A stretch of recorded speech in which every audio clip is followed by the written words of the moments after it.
91,7 FM J Radio Entertainment and Lifestyle Station in Banjarmasin. Selamat pagi dan tentunya tetap semangat pagi buat jalanin aktivitas Anda di pagi hari ini.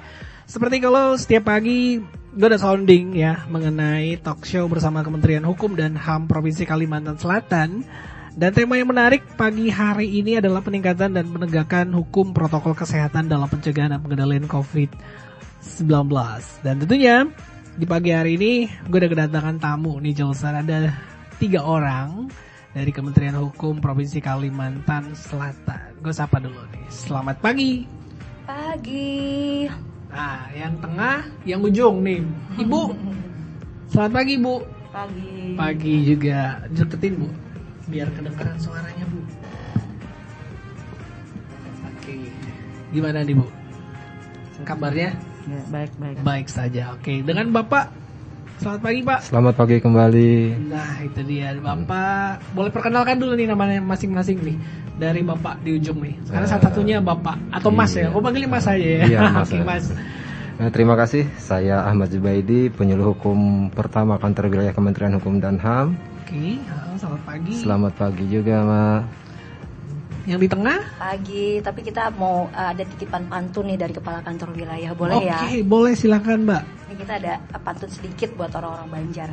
Sungguh indah Pulau Kalimantan, terkenalnya sampai ke negeri seberang. Oke.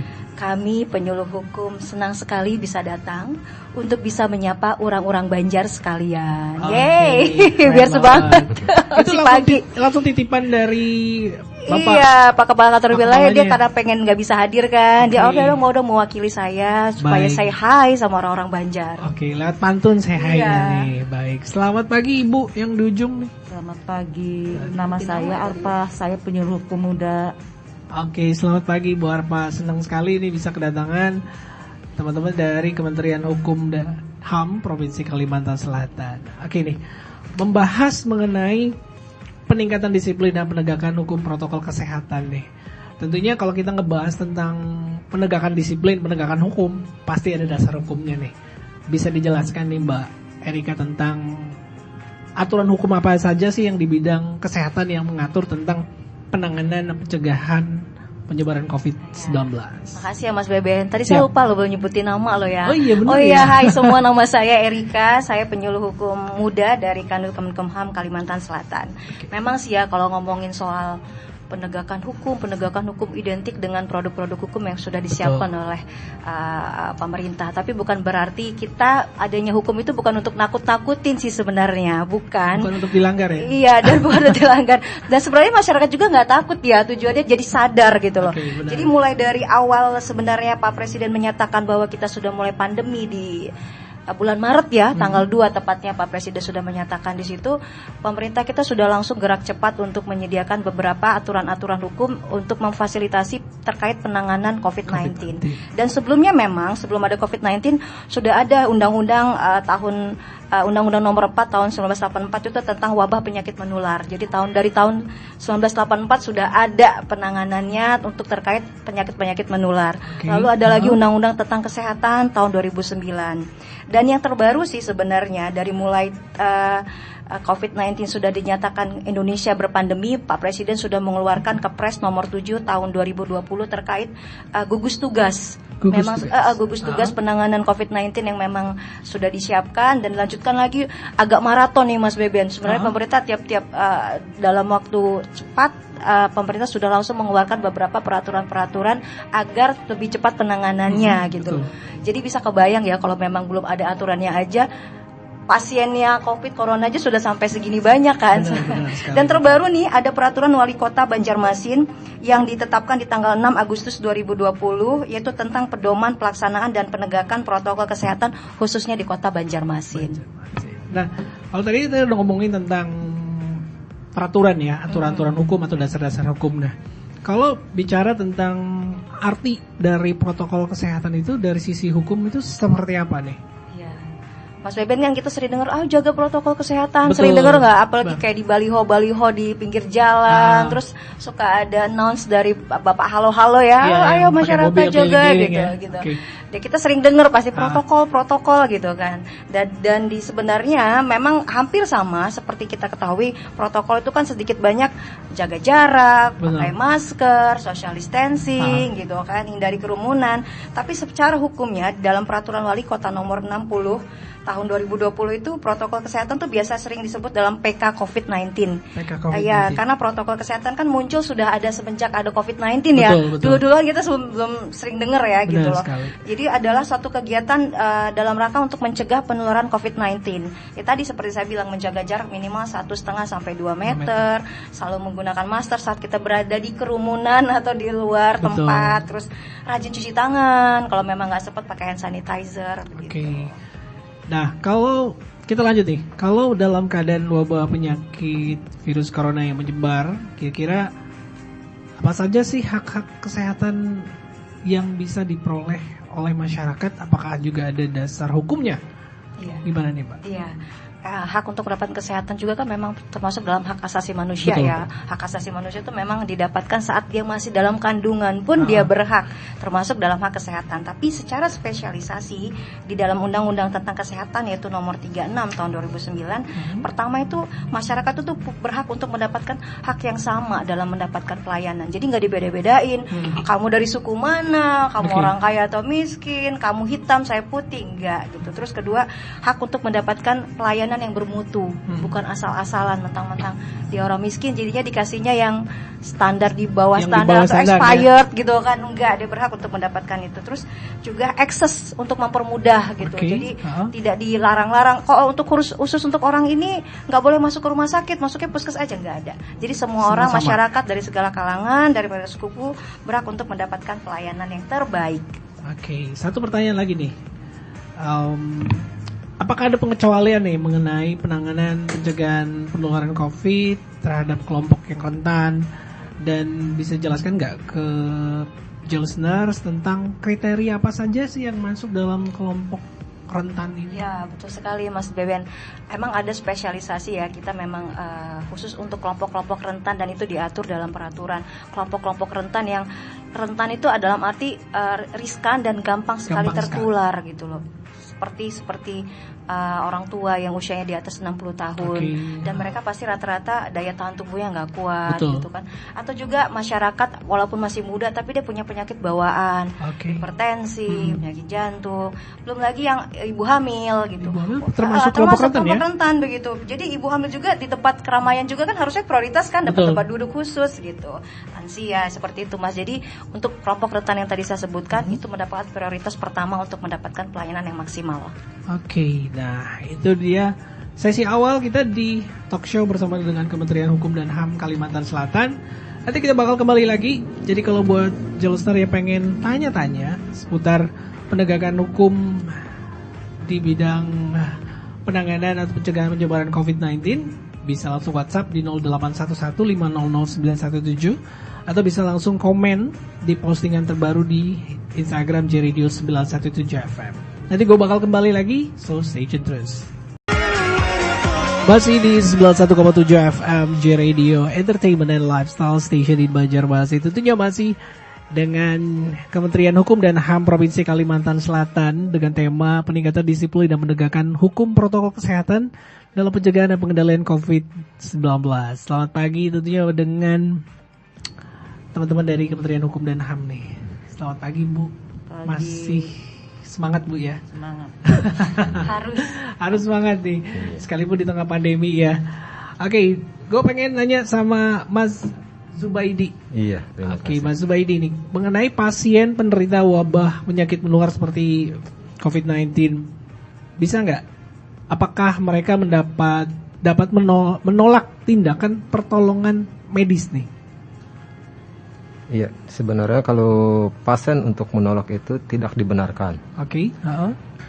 Karena di situ dapat membahayakan. Betul sekali. Berdasarkan Undang-Undang Nomor 36 Tahun 2009, pada pasal 56 ayat 1, setiap orang berhak menerima atau menolak sebagian atau seluruhnya tindakan pertolongan yang akan diberikan kepadanya setelah menerima dan memahami informasi mengenai tindakan tersebut secara lengkap.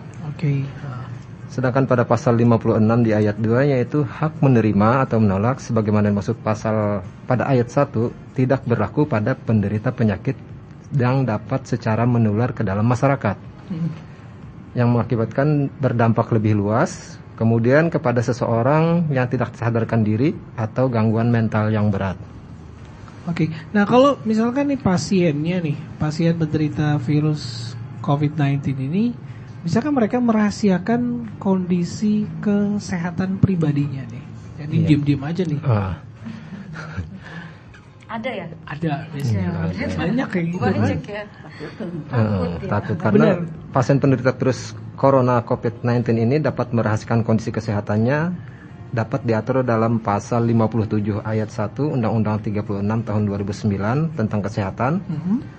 Tetapi di sini ada pengecualian, akan tetapi apabila kepentingan masyarakat menghendaki akan terunnya informasi kesehatan pribadi seseorang tersebut, maka informasi kondisi kesehatan pribadi tersebut dapat disebarluaskan, artinya dibuka di publik, Mas. Dibuka di publik ya. Hal ini untuk menghindari penyebaran yang semakin luas. Baik. Karena kita di sini virus corona ini bukan penyakit aib, Pasnya. Betul. Jadi apabila kita ada yang sakit, kita obati, kita bersama-sama untuk saling menjaga. Oke. Kalau biasanya kan ini apa yang memudahkan nggak untuk misalkan nih Mbak Erika untuk tracingnya, untuk melacak itu ya dengan pembukaan ini, membuka rahasia kesehatan seseorang itu diperbolehkan sejauh mana nih? Oh begitu. Jadi seperti kayak dulu ya waktu awal-awal pandemi masuk kan. Betul kan, ada sempat ya, heboh kan ya. di Jakarta itu Bener, ya yang di daerah yang kasus 2 pasien pertama. pertama. Langsung istilahnya akibatnya wartawan langsung datang ke situ. Itu seperti apa tuh? Jadi sebenarnya memang tadi seperti yang sudah disampaikan oleh Pak Zubaidi, Uh-huh. pasien penderita, pokoknya bukan hanya virus corona aja, semua pasien itu berhak untuk merahasiakan kondisi kesehatannya. Itu diatur dalam undang-undang. Namun apabila kepentingan masyarakat menghendaki, seperti misalnya jadi public figure, dia banyak ketemu dengan orang banyak dong ya, di aktivitas gitu. Dan atau seperti salah satunya public figure yang banyak pengikutnya, followernya gitu loh. Influencer lah sekarang ya. Iya, terus otomatis kan karena cinta sayangnya senangnya dia sama si public figure itu, dia nggak tahu dong bahwa harus ada yang harus dihindari, jaga jarak gitu loh. Seperti itu salah satunya untuk masyarakat, untuk kepentingan masyarakat bersama, hendaknya untuk disampaikan bahwa dia saat ini sedang sakit. Tadi seperti tadi bukan aib ya, karena kadang orang itu gara-gara dia yang ngerasa itu aib, jadi dia sembunyikan, nanti saya malu. Padahal masyarakat, kita mau ngingetin nih buat masyarakat yang cerdas, yang sadar hukum, penyakit corona ini bukan aib, sama seperti penyakit-penyakit yang lainnya. Hanya saja dia sampai saat ini belum ada vaksinnya. Tapi bisa-bisa kita hindari dan kita sembuhkan dengan cara tambahkan imunitas kita, makan makanan sehat, olahraga, jaga jarak, dan yang lainnya. Kembali ke Mas Zubaidi nih, edukasi ataupun juga himbauan yang harus dilakukan oleh pemerintah melalui ASN ataupun juga melalui hal-hal yang lain. Ini edukasinya dalam upaya pencegahan penyebaran ini sudah sejauh mana nih yang dilakukan oleh pemerintah nih, Mas Zubaidi? Iya. Mengenai edukasi atau berupa himbauan yang telah dilakukan oleh pemerintah, kita yaitu dengan mengadakan penyuluhan hukum kepada masyarakat, dengan memberikan edukasi dalam upaya pencegahan penyebaran, yaitu wajib menggunakan masker, wajib menjaga jarak, physical distancing minimal 1 meter. Kemudian kita wajib menyediakan sarana cuci tangan yang dilengkapi dengan air yang mengalir dan sabun, atau kalau tidak ada air kita menggunakan hand sanitizer. Kemudian kita wajib juga mendeteksi dan pemantauan suhu tubuh pada pintu masuk instansi atau tempat-tempat umum. Kemudian juga kita wajib memasang media informasi terkait dengan protokol COVID-19 ini. Baik. Nah, kalau ini sedikit agak melenceng dari pertanyaan, ada sanksi nggak kalau misalkan kayak sebuah tempat publik tidak menyediakan seperti tempat cuci tangan ya, atau ya paling sedikit hand sanitizer, kemudian tidak ada petugas yang biasanya mengecek suhu tubuh, itu ada sanksi nggak? Ada dong. Pasti ada dong. Pasti ada ya? Ada. Oke. Nah, kembali lagi nih kepada Mas Zubaidi. Iya. Edukasi yang sudah dilakukan di mana saja nih mengenai pencegahan tadi nih, Mas Zubaidi? Iya, baik Pak. Untuk edukasi kita melakukan yaitu di sekolah atau institusi pendidikan. Oke. Aktivitas di tempat kerja. Pertama kita di internal kita ya, dengan memberikan edukasi terkait COVID-19. Kemudian dengan di tempat-tempat kegiatan peribadatan, tempat usaha dan fasilitas umum. Kemudian juga moda transportasi dan pasar-pasar pedagang kaki lima. Salah satunya kita melalui siaran di J Radio ini sebagai salah satu bentuk penyebaran informasi. Baik. Nah, itu dia sesi kedua talk show kita di pagi hari ini, Celsa. Nanti kita bakal kembali lagi dengan sesi ketiga. Nanti yang bakal kita bahas mengenai peran dari ASN di tingkat bawah ya, seperti RT dan RW itu seperti apa. Kemudian upaya apa saja yang dapat dilakukan oleh pihak level kelurahan, desa juga untuk mendukung pencegahan COVID-19. Tetap stay tune di Sarapan Pagi.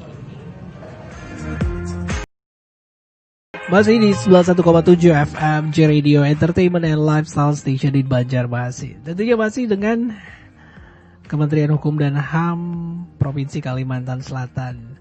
Selamat pagi kembali, dan kali ini Ibu Arpah yang bakal menjawab beberapa pertanyaan dari gue nih. Oke, yang pertama nih Bu, kan kita tahu nih ASN level yang paling bawah adalah Ketua RT dan RW yang juga punya peranan penting nih dalam mencegah penyebaran wabah virus corona. Seperti apa sih peran dari RT dan RW mengenai masalah pencegahan penyebaran wabah virus corona ini Bu? Bisa dijelaskan nggak Bu? Ya, siap. Jadi peran dari ketua RT atau RW ketika terjadinya wabah virus corona 19 sebagaimana dimaksud dalam pasal 11 ayat 1 Undang-Undang Nomor 4 tahun 1984 adalah melaporkan kepada kepala desa atau lurah tentang adanya tersangka atau penderita virus corona 19. Kemudian Ketua RT atau RW melaksanakan tugasnya berkoordinasi dengan perangkat rukun tetangga, rukun warga terkait upaya pencegahan COVID-19. Menganjurkan warga untuk menerapkan protokol kesehatan COVID-19.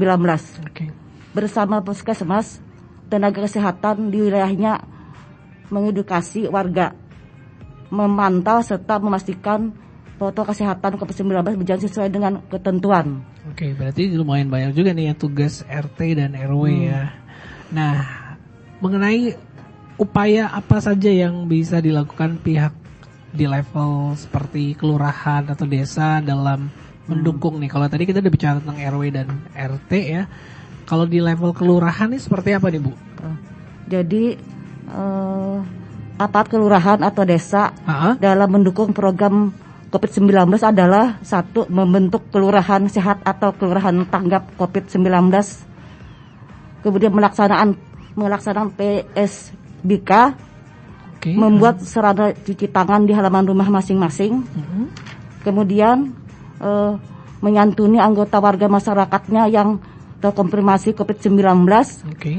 Membantu pemerintah daerah melakukan sosialisasi PK COVID-19 melalui pengeras suara di musala, langgar, dan masjid yang ada di wilayahnya.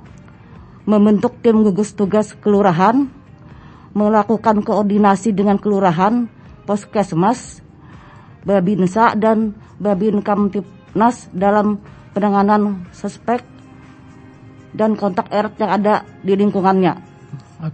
Nah kalau mengenai pembatasan sosial berskala besar atau PSBB yang kita kenal ya, jadi ada beberapa provinsi juga yang menerapkan pembatasan sosial berskala kecil nih ya, PSBB besar atau kecil. Itu bedanya di mana nih? Kalau Banjarmasin sih berapa kali PSBB terus ya, tapi mungkin ada juga daerah yang kecil ya. Skala kecil itu gimana sih Bu? Jadi PSBK kecil adalah upaya yang dilakukan masyarakat untuk membatasi kegiatan sosial pada tingkat rukun tetangga atau kelurahan untuk memutus rantai penularan COVID-19. Oke.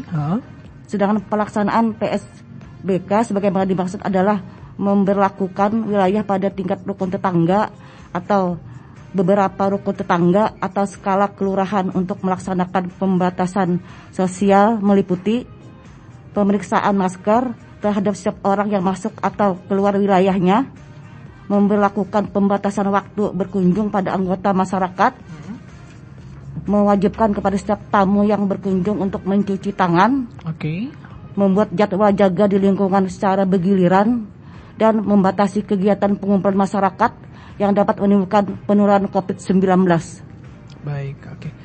Terus kemudian kalau misalkan nih ada pendatang dari luar Banjarmasin, ya apalagi pendatang tersebut berada dari zona merah seperti Jakarta ataupun zona hitam yang kemarin seperti di kota Surabaya nih, itu persyaratan apa sih yang harus dipenuhi untuk seseorang itu bisa datang ke Banjarmasin, Bu? Jadi persyaratan yang dilakukan oleh pendatang dari luar wilayah Banjarmasin adalah setiap orang yang masuk ke kota Banjarmasin yang berasal dari daerah zona merah transmisi lokal wajib melengkapi diri dengan surat keterangan rapid test dengan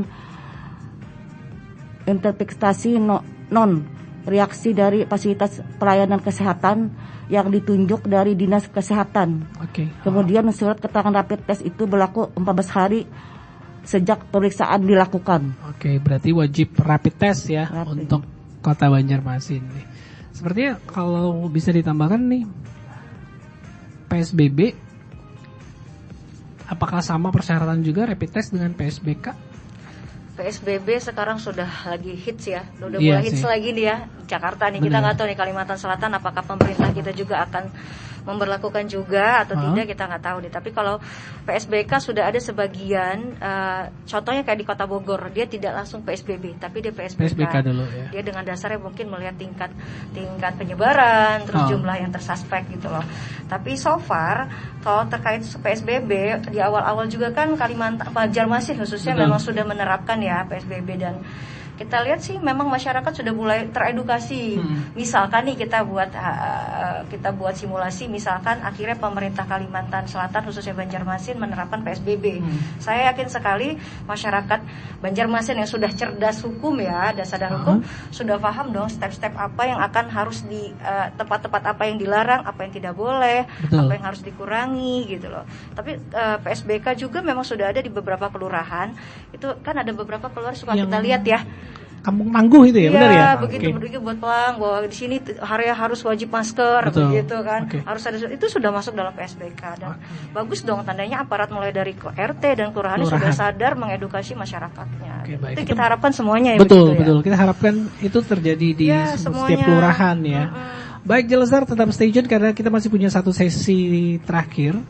Nanti dan juga yang pengen bertanya bisa langsung via WhatsApp di 0811500917 atau bisa langsung komen di postingan terakhir di Instagram @jradio917fm. Tetap stay tune. 91,7 FM J Radio Entertainment and Lifestyle Station di Banjarmasin. Tentunya masih di sarapan pagi dan kita udah masuk sesi terakhir di talk show bersama Kementerian Hukum dan HAM Provinsi Kalimantan Selatan dengan tema peningkatan disiplin dan penegakan hukum protokol kesehatan dan dalam pencegahan dan pengendalian COVID-19.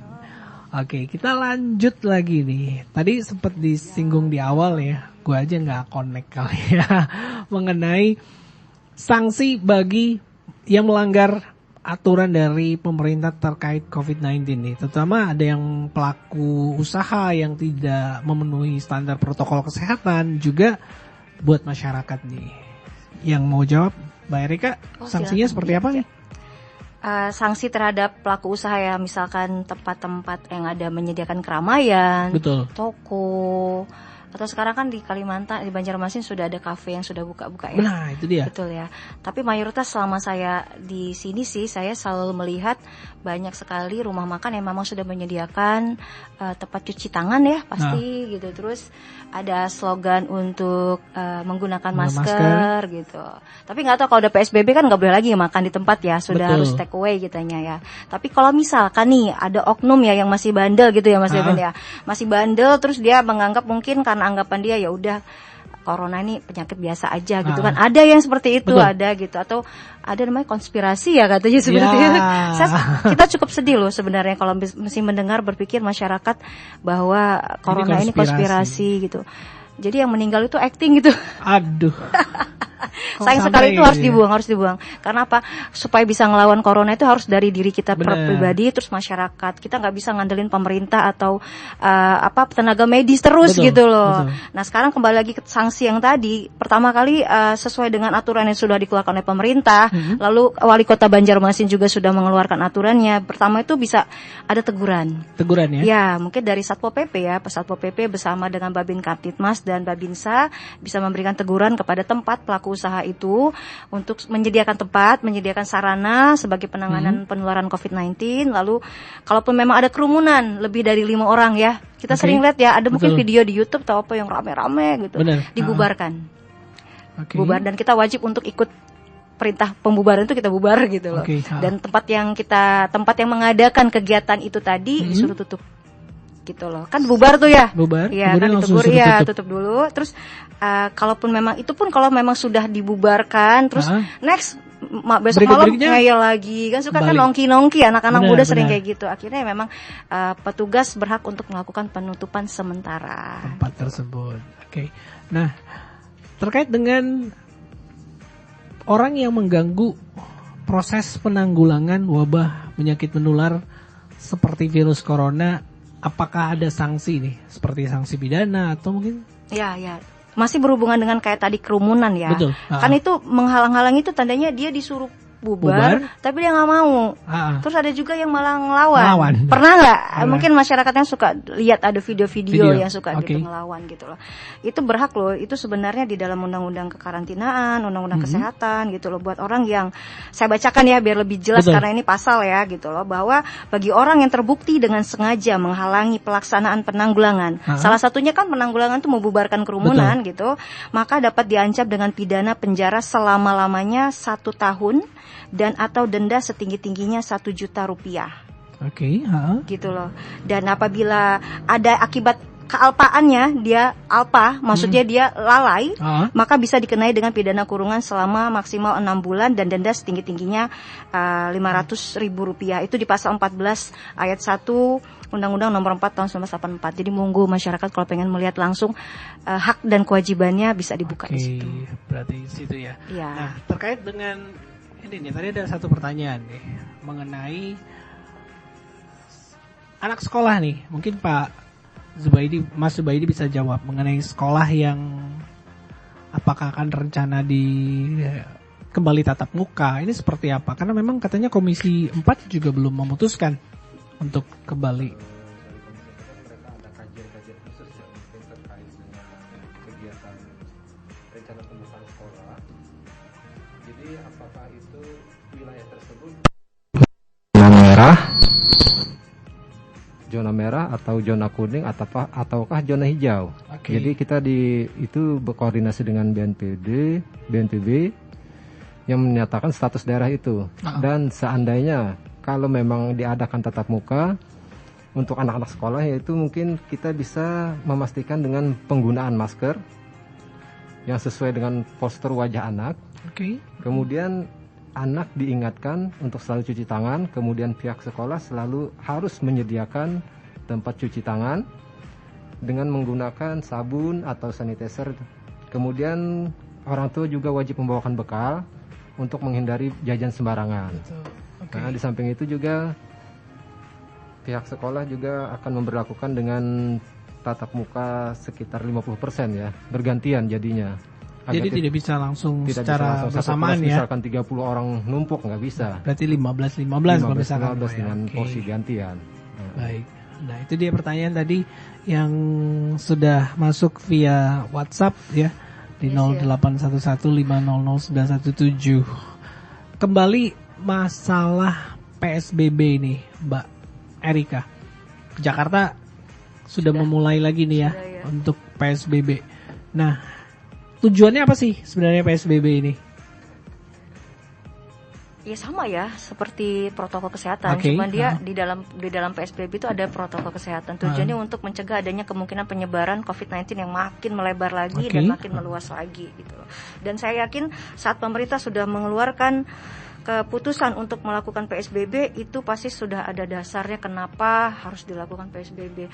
Dengan dasar tingkat penyebaran yang makin tinggi, tingkat yang terkena COVID sudah bertambah, yang sembuh sedikit, yang meninggal tambah banyak, terus tingkat kesadaran dari masyarakatnya juga itu juga berpengaruh. Akhirnya pemerintah memutuskan untuk tarik ya, kalau dibilang kalau sekarang lagi tren tarik rem darurat gitu kalau Pak Anies Baswedan kan gitu, bahwa harus diterapkan seperti kayak sanksi gitu. Awal-awal kan tidak ada sanksi bagi pelanggar protokol kesehatan, tapi mungkin kesininya melihat bahwa peran serta masyarakat ya kurang paham atau kurang mau untuk bersama-sama mencegah penularan ini, akhirnya pemerintah mengambil sanksi yang cukup tegas.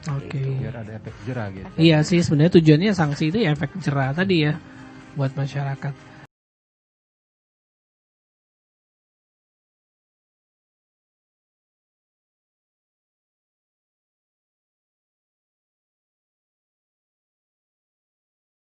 Nah, kaitannya dengan PSBB. Kalau dalam kondisi PSBB yang dibatasi hanya kegiatan tertentu. Jadi sedangkan untuk dalam kondisi karantina yang dibatasi jauh lebih luas, yakni pembatasan kegiatan atau pemisahan seseorang yang terpapar penyakit menular, meskipun belum menunjukkan gejala apapun atau sedang berada dalam masa inkubasi, dan atau pemerhati peti kemas, alat angkut, barang-barang apapun yang terkontaminasi dari orang dan atau barang yang mengandung penyebab penyakit sumber bahan kontaminasi lainnya, untuk mencegah kemungkinan penyebaran ke orang lain atau barang sekitarnya, Pak. Nah itu dia. Nah, kalau bicara tentang karantina rumah nih, bisa jelaskan nggak, Mbak? Apa? Gimana, karantina Mas? rumah. Oh, karantina rumah. Ya, apa? itu kadang-kadang kan buat masyarakat yang kadang gini, ada beberapa yang parno ya, saya batuk. Benar. Saya batuk, tenggorokan saya gatel, terus panas saya tinggi. 37 misalkan begitu. Kalau panasnya sudah 37 derajat ke atas, terus dia sudah menunjukkan tenggorokannya gatal batuk, terus dia sudah ada beberapa gejala yang mayoritas adalah pencernaannya tidak baik begitu, memang disarankan untuk langsung ke rumah sakit atau ke tempat kesehatan yang terdekat. Tapi jika Anda merasa badannya meriang dengan panas 36 derajat ke bawah, tenggorokannya gatal, disarankan kita untuk langsung karantina dulu di rumah dengan menjaga kesehatan tubuh, makan makanan yang bergizi, minum vitamin, olahraga. Nah itu untuk karantina rumah. Terus kalau misalkan tadi ada karantina yang rumah orang untuk suspek ya, sudah terbukti gitu loh. Tadi sempat kita ngobrol-ngobrol dikit ya Mas Eben ya, dengan kondisi tenaga medis yang sudah tidak cukup lagi, terus tempatnya juga sudah memadai gitu loh. Dan mungkin jika yang bersangkutan tidak masuk ke dalam kelompok rentan, itu bukan tidak punya penyakit bawaan, terus usianya masih di bawah 60 tahun gitu, terus bukan orang hamil, disarankan untuk bisa melakukan karantina mandiri di rumah. Baik. Nah, ada lagi yang pengen ditambahkan sebelum kita closing? Kayaknya udah pertanyaan semua udah dijawab nih. Ada yang pengen ditambahkan sebagai kesimpulan? Mbak Erika? Kalau sebagai closing ya? Closing statementnya? Ya, kita lebih ke dear masyarakat cerdas hukum ya, karena memang moto dari penyuluhan hukum ini adalah kita mau menciptakan masyarakat, khususnya masyarakat di Banjarmasin yang sadar dan cerdas. Kenapa kita anggap mau cerdas? Supaya kita tidak gampang, cerdas itu tidak gampang terprovokasi, tidak gampang untuk menjudging seseorang, tidak gampang untuk menganggap dirinya benar, tidak gampang untuk menganggap semua orang salah gitu loh. Apalagi seperti masa pandemi ini, ayo kita jangan buat hidup kita makin susah dengan membuat pikiran kita menjadi picik, menganggap bahwa salah satunya pandemi ini adalah aib, penyakit corona ini adalah penyakit yang membuat malu seluruh keluarga gitu loh. Ayo dong kita open minded, masyarakat cerdas hukum, kita dari sekarang bersama-sama berusaha melawan COVID-19. Bukan berarti melawan COVID kita harus tidak produktif, kita harus tetap produktif, tetapi tetap menjalankan protokol kesehatan dimanapun kita berada. Buat orang-orang di sekitar kita juga, kita jangan cuek aja, kita harus ingatkan mereka, kita sama-sama menjaga dan menghimbau mereka dengan cara yang baik. Bukan berarti kita benar, mereka salah. Betul sekali. Akhirnya mudah-mudahan Kota Banjarmasin bebas dari corona, masyarakat sehat selalu. Oke, itu dia Jalur Talk Show pagi hari bersama Kementerian Hukum dan HAM Provinsi Kalimantan Selatan.